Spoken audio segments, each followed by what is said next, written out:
ఈ రోజు తెలంగాణ రాష్ట్ర ప్రభుత్వం భవిష్యత్తు ప్రణాళికలు రచించుకోవడానికి తెలంగాణకు ఒక విజన్ డాక్యుమెంట్ తీసుకురావాలని ఆ విజన్ డాక్యుమెంటే తెలంగాణ రైజింగ్ 2047 ఈ రోజు ఆ పాలసీ డాక్యుమెంట్ ద్వారా రాబోయే తరాలకు భవిష్యత్తు ప్రణాళికలు అందించడమే కాదు తెలంగాణ రాష్ట్రాన్ని ప్రపంచంతోనే పోటీ పడే విధంగా అభివృద్ధి పదం వైపు నడిపించాలన్న ఒక పాలసీ డాక్యుమెంట్ను తెలంగాణ రాష్ట్రం తీసుకురావడానికి ప్రయత్నం చేస్తుంది అని చెప్పి తెలియజేయడానికి నేను ఎంతో సంతోషిస్తున్నాను.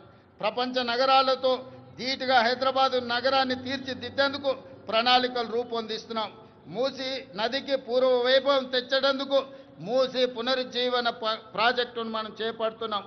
బాపు ఘాట్ను అంతర్జాతీయ స్థాయిలో గాంధీ సరోవర్గా తీర్చిదిద్దాలని మనం అనుకుంటున్నాం. అంతర్జాతీయ ప్రమాణాలతో భారత్ ఫ్యూచర్ సిటీ ఈ దేశంలో ఏ నగరమైనా ఎప్పుడో పూర్వతరాలు ప్రారంభించిన నగరాలను కొంచెం కొంచెంగా విస్తరించుకుంటూ వస్తున్నాం. కానీ భారతదేశంలో పూర్తి స్థాయి ప్రణాళికబద్ధమైన మహానగరం లేకపోవడం ఒక లోటుగా భావించి ఈరోజు న్యూయార్క్, టోక్యో లాంటి నగరాలతో పోటీ పడే విధంగా భారత్ ఫ్యూచర్ సిటీని మనం ఈరోజు ఎయిర్పోర్టుకు దగ్గరలో ప్రారంభించుకుంటున్నాం. 30,000 ఎకరాలలో ప్రపంచ స్థాయి ప్రమాణాలతో ఈరోజు నూతన నగరాన్ని నిర్మించుకోవడానికి మనం ప్రణాళికలు రచించుకున్నాం, ముందుకు వెళ్తున్నామని తెలియజేయడానికి ఈరోజు సంతోషపడుతున్నాను.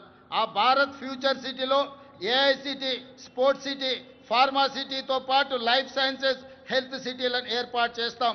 ఇందుకోసం ఫ్యూచర్ సిటీ డెవలప్మెంట్ అథారిటీని ఏర్పాటు చేసినాం.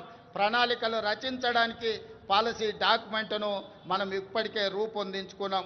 తొందరలోనే హైదరాబాద్లో నిర్మించబోయే భారత్ ఫ్యూచర్ సిటీ ప్రపంచ పెట్టుబడులకు ఒక కేంద్రంగా మారబోతుందని తెలియజేయడానికి నేను సంతోషపడుతున్నాను.